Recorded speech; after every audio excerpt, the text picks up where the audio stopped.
सत श्री अकाल जी। मैं मनदीप कौर बात कर रही हूँ अपने YouTube channel Chandigarh mother child Indo channel से।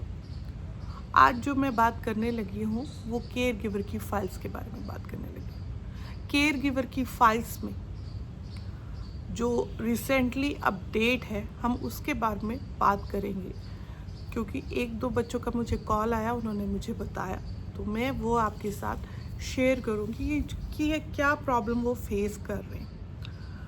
तो ये केयर गिवर की जो फाइल्स हैं ये दो कैटेगरीज में लगती हैं।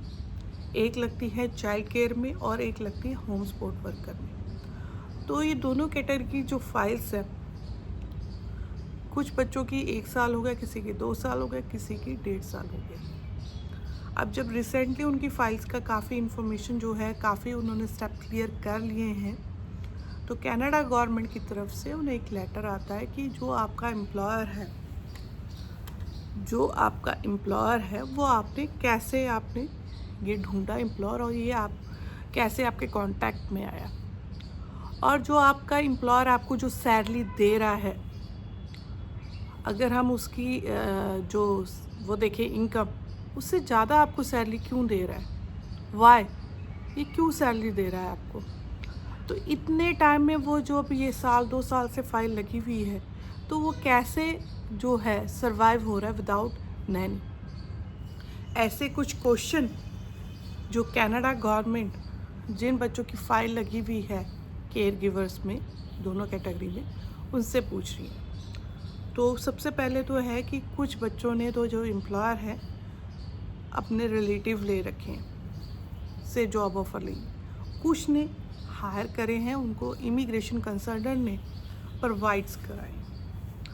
तो जो अपने रिलेटिव हैं उनके साथ तो उनका कंफर्म जो है डिस्कशन होती रहती है फाइल्स के रिगार्डिंग में, और वो अपने एम्प्लॉयर को जानते भी हैं। पर जो इमिग्रेशन एजेंट ने एक एम्प्लॉयर एक फैमिली को बेची है या खरीदी है, जो वट एवर उन्होंने करा है, जैसे उनका सिनेरियो है,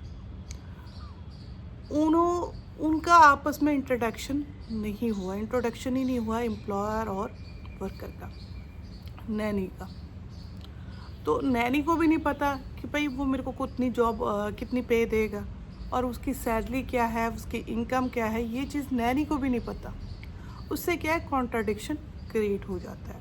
आप जैसे ये लेटर आती है इमिग्रेशन के पास, जो लेटर की मैं बात कर रही हूँ कि आपकी जो एम्प्लॉयर है वो आपको अपनी पहुंच से ज़्यादा सैलरी कैसे दे सकता है, जबकि उसकी इनकम तो इतनी बनती है, पर वो सैलरी तो आपको कैसे दे, वो कैसे अफोर्ड करेगा ये चीज़, और इतने टाइम में वो कैसे गुजारा कर रहा है आपके बिना, हाउ पॉसिबल कि वो कैसे सरवाइव कर रहा है विदाउट नैनी, और उसने आपको कैसे हायर करा, आप उसकी लिंक में कैसे आए कि आपको ही क्यों हायर करना चाहता है।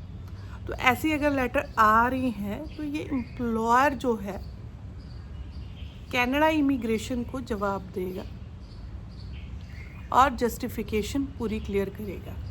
अगर आपका जो एम्प्लॉयर है वो जस्टिफिकेशन जो है कनाडा गवर्नमेंट को क्लियर दे देता है, सारी क्लियर कर देता है, तो आपका वीज़ा लगने की जो है पक्का हो जाता है। पर अगर वो नहीं कर पाए तो इससे आपका रिजेक्शन भी हो जाता है।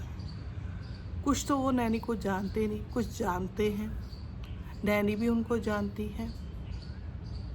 तो ऐसे अगर आपके एम्प्लॉयर को की वेरिफिकेशन कर रहे हो कनाडा गवर्नमेंट एम्प्लॉयर से, तो आपको इसके बारे में पता होना चाहिए। वो टाइम दिया जाता है कि इस टाइम तक आप जो है हमें आंसर दिए जो हमने दिए। तो इसमें घबराने वाली बात नहीं है। अगर आपके पास एम्प्लॉयर है, आपको अपने एम्प्लॉयर के बारे में पता है, तो जस्टिफिकेशन आंसर अच्छी तरह बन सकता है। आप जस्टिफिकेशन दे सकते हो इमिग्रेशन कंसल्ट, जो इमिग्रेशन डिपार्टमेंट को, ऑफिसर को, कि हमने क्यों हायर करा है, हमने इतनी सैलरी क्यों दे रहे हैं, क्या है, वो सब कुछ उनके रिगार्डिंग में होगा। जिसने मतलब क्या है वो उसका जस्टिफिकेशन आंसर प्रॉपर वे में देना चाहिए।